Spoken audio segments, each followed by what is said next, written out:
Well, I am excited to interview Edward Chapman today. So this is one of the wonderful things that's come out of lockdown caused from COVID, is that we at Wisdoms have met and have connected with people from around the world.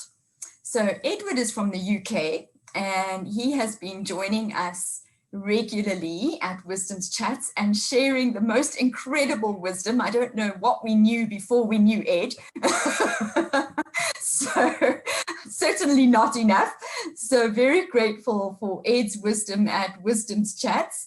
But Ed has a wealth of life experience and wisdom that he can share with us, and that's what I'm sort of going to dig into a little bit in this interview. And I'm going to start, Ed, by you have this sort of title, Trail Running Man. So how did that come about? Tell us about Trail Running Man. Yeah, sort of two things come together here. One is trail running. I used to be, like most people, a road runner. When I first started running, there was only road running really.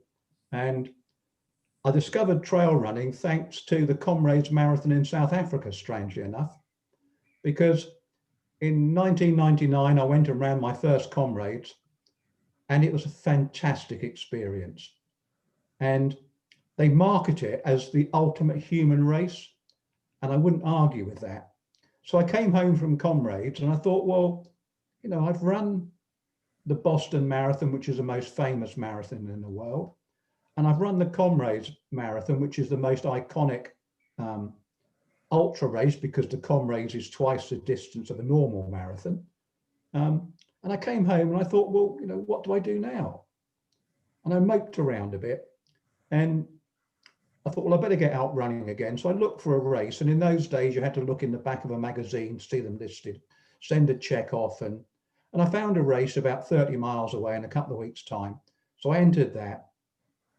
And when I arrived there, it was pouring with rain, it was windy, and it was an off-road race, a hilly off-road race. And all I had was my road shoes. So I slipped and slithered around, and there were no spectators. You know, Comrades got thousands and thousands of spectators. There were only about 150 people in this race. Comrades has got 20,000. And I loved every moment of it. And I suddenly realized there was life after Comrades. And that's when I started being a trail runner. And then I got out into the countryside and I ran on the coastal path. I ran across moors. And then I entered a trail race in South Africa, the Addo Trail Run. That is probably the best trail race I've ever been in. So that's how the trail running came about. And then a few years ago, I met a guy who gave a talk at the Adventure Travel Show. And he had been a graphic designer, a guy called Dave Cornthwaite. He'd been a graphic designer working in London, playing computer games at night in his little flat, and realized that he got out less than his cat. His cat was going out more than he was. Less than his cat.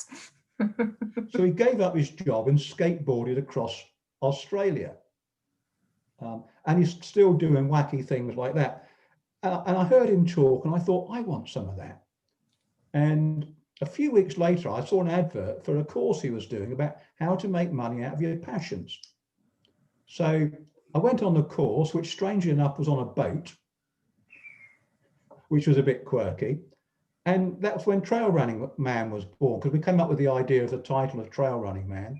And Trail Running Man's all about just enjoying trail running, getting out in nature, taking on big challenges, kind of getting stuff for free because I'm known in the running world and people sort of invite me to do stuff. And yeah, so that was how Trail Running Man was born, from that sort of combination of slipping and sliding in the mud and meeting this guy, Dave Cornthwaite.